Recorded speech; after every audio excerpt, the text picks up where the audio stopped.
तो दोस्तों चलिए आज हम बात करते हैं मई महीना 2025 का जो प्रतियोगिता दर्पण है उसके करंट अफेयर्स की। प्रतियोगिता दर्पण देखिए, सबसे पहला जो टॉपिक है कि अस्त्र MK1 जिसको गांडीव नाम दिया गया है, ये भारत की पहली स्वदेशी रूप से विकसित beyond visual range air to air missile है। यह ठीक है। इसका अर्थ है कि यह ऐसी मिसाइल है जो पायलट के देखने की सीमा से परे भी दुश्मन को या दुश्मन के ठिकाने को निशाना बना सकती है और इसे DRDO द्वारा डिजाइन और विकसित किया गया है और इसकी जो मारक क्षमता है 100 किलोमीटर से अधिक है और इसको गांडीव नाम दिया गया है।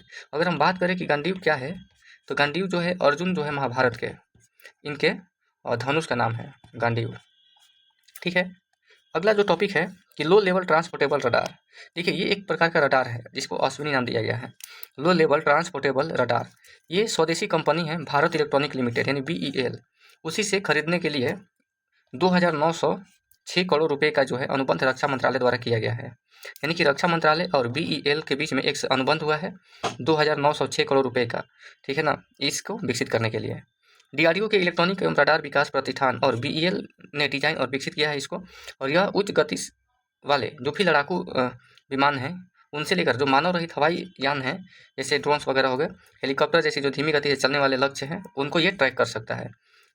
अगला है कि भारतीय वायुसेना का सशक्तिकरण के साथ साथ ये स्वदेशी रक्षा उत्पाद को बढ़ावा देगा, जिसमें मेक इन इंडिया जैसे जो पहल है उसको प्रोत्साहन मिलेगा। ठीक है ना। आगे देखा जाए तो naval anti ship missile short range NASM-SR, ठीक है। देखिए, भारतीय नौसेना के लिए DRDO द्वारा ये इसको विकसित किया गया है और इसकी विशेषता ये है कि एक बार अगर इसको लॉन्च कर दिया जाए तो लॉन्च किए जाने के बाद भी इसको अपने इसके लक्ष्य को क्या किया जाएगा, बदला जा सकता है। यानी कि मैन इन लूप इसकी विशेषता है। DRDO और नौसेना ने संयुक्त रूप से उड़ीसा के चांदीपुर स्थित जो एकीकृत परीक्षण रेंज है वहाँ से इसको सफल परीक्षण किया गया है और नौसेना का जो 42BC किंग हेलीकॉप्टर जो है उसी से इसको लॉन्च किया गया है। अब देखिए, अगला जो टॉपिक है T-72 टैंक है, T-72 टैंक।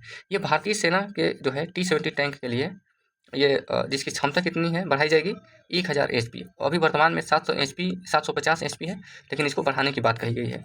और इन्हीं के मतलब यही इंजनों के खरीद के लिए जो है रूस की रोसोबोरोन एक्सपोर्ट कंपनी के साथ 248 मिलियन डॉलर का रक्षा मंत्रालय ने अनुबंध किया है। यानी कि भारत के जो रक्षा मंत्रालय है और रूस की एक कंपनी है रोसोबोरोन एक्सपोर्ट, दोनों के बीच में T-72 टैंक बनाने के लिए अनुबंध किया गया है और इसकी क्षमता जो है 1000 HP रखा जाएगा, लेकिन वर्तमान में जो इसकी क्षमता अभी 750 है, लेकिन इसको बढ़ाकर 1000 HP किया जाएगा। ठीक है। अगला देखा जाए तो माधव राष्ट्रीय उद्यान।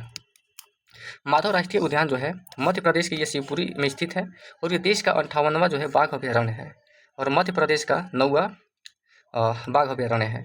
अगर देखा जाए 56 नंबर का जो अभ्यारण्य है बाघ वाला, तो गुरु घासीदास तमोर पिंगला अभ्यारण्य है, ये छत्तीसगढ़ में है। और रातापानी वन्य जीव अभ्यारण्य जो कि 57वां है, ये भी MP में स्थित है। राज्य सरकार ने मार्च 2025 में इसको अधिसूचित किया था और भारतीय वन्य जीव संरक्षण अधिनियम 1972 के तहत। ठीक है। अगला अगर देखा जाए तो तवास्य, तब 6ठा नंबर पॉइंट है कि तवास्य। देखिए, रूस से अनुबंधित क्रिवाक श्रेणी के 4 स्टील्थ फ्रिगेट्स के चौथे अंतिम युद्धपोत है ये, जो कि गोवा शिपयार्ड लिमिटेड में निर्माणाधीन है और इसका जलावरण किया गया है। इसका जलावरण रक्षा राज्य मंत्री संजय सेठ की पत्नी नीता सेठ के द्वारा किया गया। अच्छा, तवास्य की बात करें तो महाभारत के एक पात्र है महाबली भीम, उन्हीं के गदा का नाम जो है तवास्य है। ठीक है। आगे देखा जाए तो इसरो की बात करें तो देखिए, इसरो जो है 2015 से दिसंबर 2024 तक 10 वर्षों में 393 विदेशी उपग्रहों और 3 भारतीय ग्राहक सैटेलाइट का अंतरिक्ष में प्रक्षेपण किया है। ठीक है। आगे देखा जाए तो 24वें राष्ट्रमंडल खेल 2030। देखिए, इसकी मेज़बानी के लिए 24वें जो राष्ट्रमंडल खेल होने वाला है 2030 में, तो इसकी मेज़बानी के लिए भारत ने दावेदारी प्रस्तुत की है और 23वें जो राष्ट्रमंडल खेलों का आयोजन है जुलाई अगस्त 2026 में स्कॉटलैंड के ग्लासगो में होना है। यानी कि 2026 का जो राष्ट्रमंडल खेल है वो 23वां संस्करण होगा और इसका आयोजन ग्लासगो स्कॉटलैंड में किया जाएगा। भारत जो है 2010 में राष्ट्रमंडल खेलों का आयोजन किया था। देखिए, राष्ट्रमंडल जो खेल है इनका नाम जो है बदला जाएगा। राष्ट्रमंडल खेल महासंघ का जो है नाम क्या होगा, तो कॉमनवेल्थ स्पोर्ट्स यानी राष्ट्रमंडल खेल सिर्फ रखा जाएगा। ठीक है। आगे देखा जाए तो यून सुक येवोल ये दक्षिण कोरिया के निलंबित राष्ट्रपति हैं जो महाभियोग का मामला इन पर चल रहा है, 8 मार्च को ये जेल से रिहा कर दिए गए हैं। आगे की गोल्ड कार्ड योजना। गोल्ड कार्ड योजना की बात करें तो अमेरिका की नागरिकता प्राप्त करने के लिए 35 वर्ष की पुरानी EB-5 वीज़ा कार्यक्रम के स्थान पर ये नई गोल्ड कार्ड योजना का प्रस्ताव राष्ट्रपति डोनाल्ड ट्रंप ने रखा है और इसका मूल्य जो है उन्होंने $50 लाख रखा है। ठीक है, अगर आगे देखा जाए पॉइंट में तो अगला पॉइंट है कि डेनमार्क में 400 वर्ष पुरानी डाक वितरण सेवा जो है इस वर्ष के अंत तक बंद कर दिया जाएगा। अगला है कि ब्लू घोस्ट है। ब्लू घोस्ट क्या है तो अमेरिका की निजी कंपनी फायरफ्लाई एरोस्पेस ने चंद्रमा पर अंतरिक्ष यान ब्लू घोस्ट उतारने में सफलता प्राप्त की है। 2 मार्च 2025 को नासा समर्थित ब्लू घोस्ट की लॉन्चिंग फ्लोरिडा में कैनेडी स्पेस सेंटर से 15 जनवरी 2025 को फाल्कन रॉकेट द्वारा की गई थी। फायरफ्लाई एरोस्पेस का ब्लू घोस्ट चंद्रमा की सतह पर उतरने वाला दूसरा लैंडर है और पहला जो है ह्यूमस स्थित इंट्यूटिव मशीन्स ने पिछले वर्ष अपने ओडिसियस लैंडर की लैंडिंग चंद्रमा पर कराई थी जो पूरी तरह से सफल नहीं रहा था। ठीक है, आगे देखा जाए तो चंद्रमा पर लैंडर उतारने वाले कौन कौन से देश हैं तो USSR यानी सोवियत संघ जो 1966 में, अमेरिका जो है 1969 में, चीन 2013 में, भारत जो है 2023 अगस्त 2023 में और जापान जो है 2024 में ये अपना कारनामा किया है। ठीक है, अगर आगे देखा जाए पॉइंट में तो अगला टॉपिक है कि लोकतंत्र सूचकांक 2024। ठीक है ना, लोकतंत्र सूचकांक 2024 देखें तो देखिए विभिन्न देशों में शासन के लोकतंत्र के स्थिति का आकलन करने के लिए ये जारी किया जाता है और कौन जारी करता है तो द इकोनॉमिक इंटेलिजेंस यूनिट जो है 2006 से जारी करती है और कुल इसमें 167 देश और क्षेत्र शामिल हैं। 4 श्रेणियों में इसको दिया जाता है। पूर्ण लोकतंत्र 8 से अधिक अंक इनको मिलता है।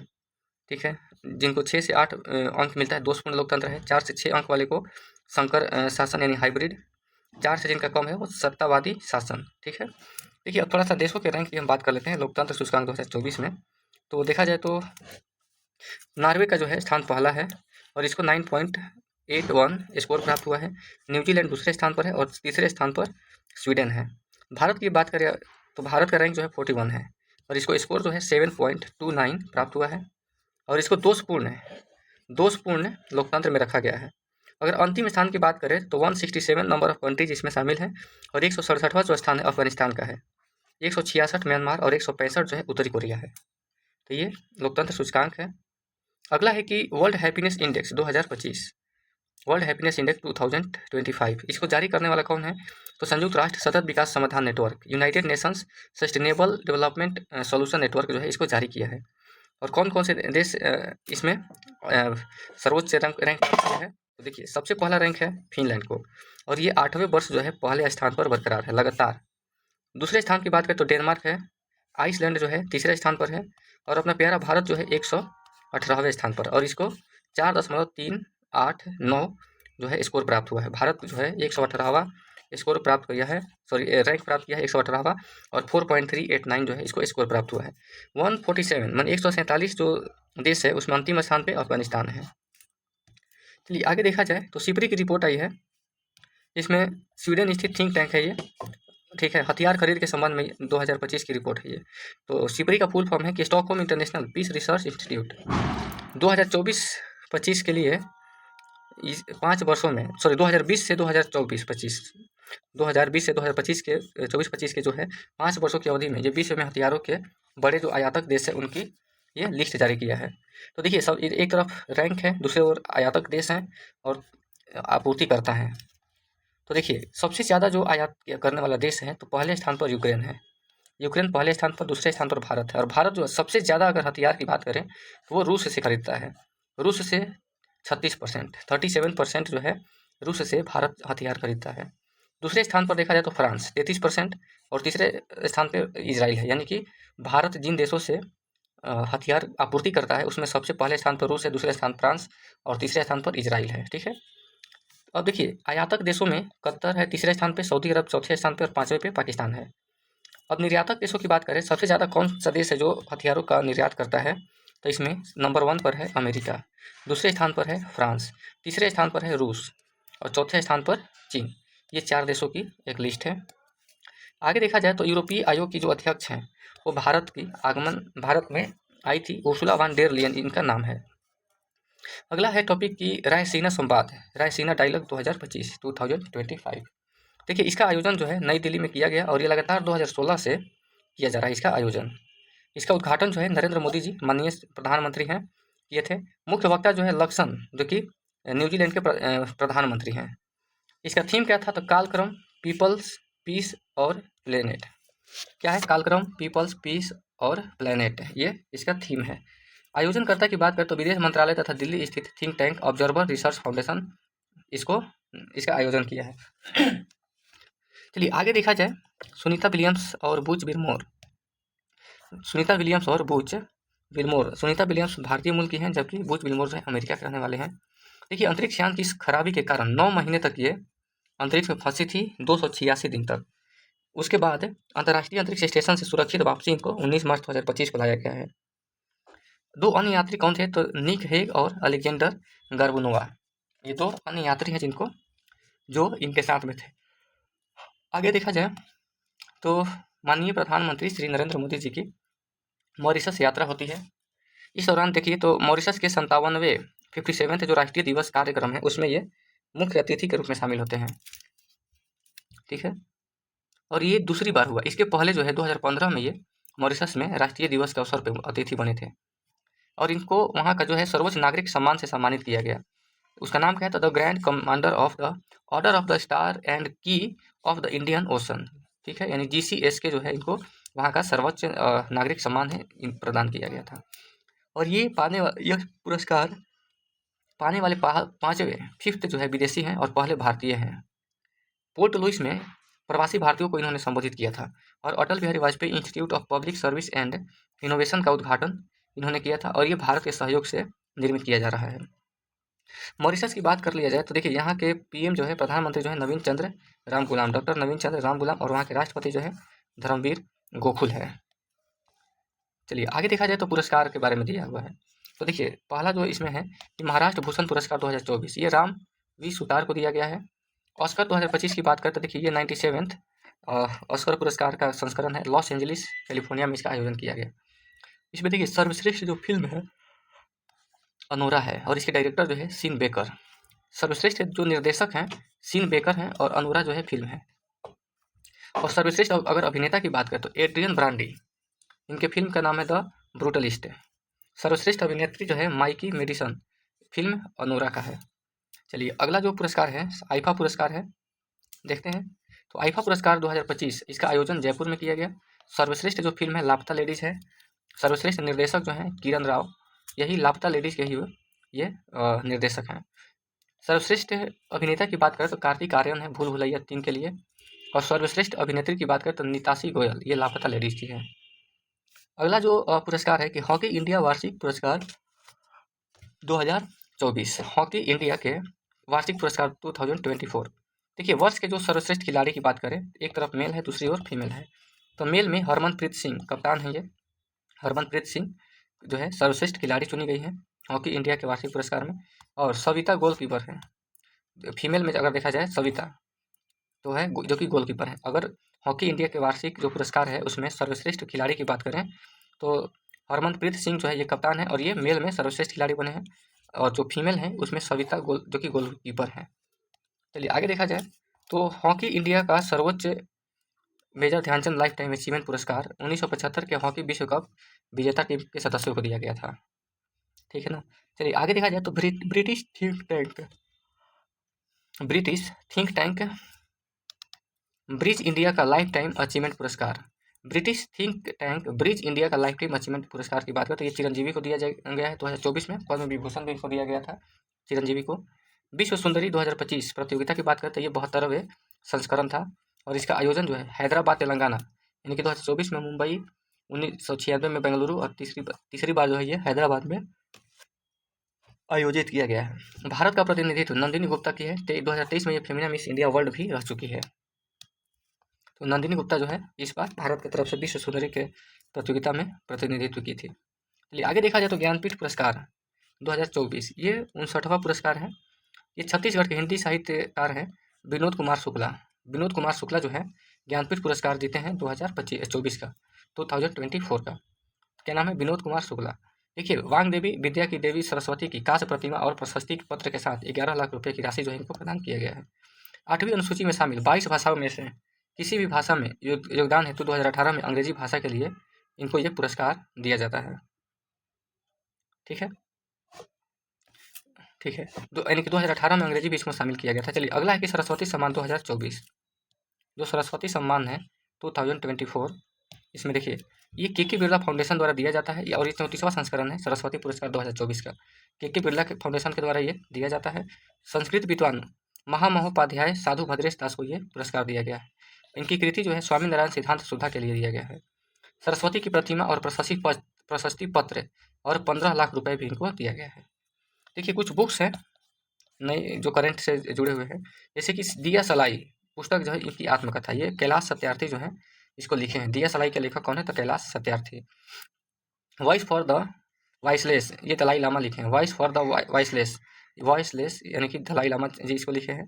Thank you for living, Ritvik Singh, thank you for living जो है ये ऋत्विक सिंह जो है इसको लिखे हैं। अगला है कि द कैंटोनमेंट कॉन्स्पिरेसी, ये मिलिट्री ट्रीचर, ये जनरल मनोज नरवरे लिखे हैं। क्या है? तो the cantonment conspiracy a military thriller, general Manoj Narware साहब लिखे हैं इसको। चलिए आगे देखा जाए तो इंडियन वेल्स ओपन अब खेला गया। तो देखिए ये BNP परिबास ओपन जिसको कहा जाता है 2025। तो देखिए आयोजन जो है कैलिफोर्निया में किया गया, अमेरिका का एक शहर है ये। और पुरुष अगर की बात करें पुरुष में, तो देखिए विजेता जो है थैंक ड्रेपर, ये ब्रिटेन का रहने वाला है। उप विजेता यानी कि जो हारने वाली टीम है फाइनल में, उसको होल्गार रियून जो कि डेनमार्क का है, होल्गार रियून को दिया गया है उप विजेता का खिताब। अगला है कि महिला एकल की बात कर लेते हैं। तो विजेता जो है मीरा एंड्रीवा रूस की जीती है, और उप विजेता की बात करते हैं अरियाना सबेलिंका। ठीक है, चलिए आगे देखा जाए तो 12वें विशेष ओलंपिक विश्व शीतकालीन खेल का आयोजन जो है ट्यूरिस इटली में किया गया है। भारत की बात करें तो भारत इसमें 8 गोल्ड जीता है, 18 सिल्वर जीता है और 7 ब्रॉन्ज जीता है। यानी कि भारत जो है 8 सोना यानी स्वर्ण पदक, 18 रजत पदक और ब्रॉन्ज पदक जो है 7 जीते हैं, और कुल मिलाकर 33 पदक भारत द्वारा जीते गए हैं। चलिए अगला है कि ICC चैंपियनशिप ट्रॉफी का 9वां संस्करण की बात करते हैं। देखिए ICC चैंपियनशिप ट्रॉफी 2025 का जो है हम लोग 9वां संस्करण की बात करें तो हम लोग क्या देखते हैं कि इसका आयोजन जो है पाकिस्तान और UAE में किया गया। भारत जो है इसका विजेता रहा 4 विकेट से, और इसकी उप विजेता जो है न्यूजीलैंड है। आगे देखा जाए तो पूरे मैच में भारतीय टीम अजय रही। अजय मतलब कि एक भी मैच जो है भारत नहीं हारा है। तीसरी बार ये विजेता और सर्वाधिक बार रहा है। ठीक है, चलिए आगे देखा जाए तो महिलाओं का जो है थर्ड यानी कि तीसरा जो है महिला प्रीमियर लीग होता है। तो ये विजेता टीम जो है मुंबई इंडियंस जीती है 8 रन से, और इसके कप्तान जो है हरमनप्रीत कौर, जो मुंबई इंडियंस के कप्तान है हरमनप्रीत कौर। और फाइनल जो मैच है मुंबई के ब्रेबोर्न स्टेडियम में होगा। और अगर उप विजेता में देखें तो दिल्ली कैपिटल्स इसमें उप विजेता रही है, और कैप्टन की बात करें तो मेग लेनिंग जो है कप्तान रहा है।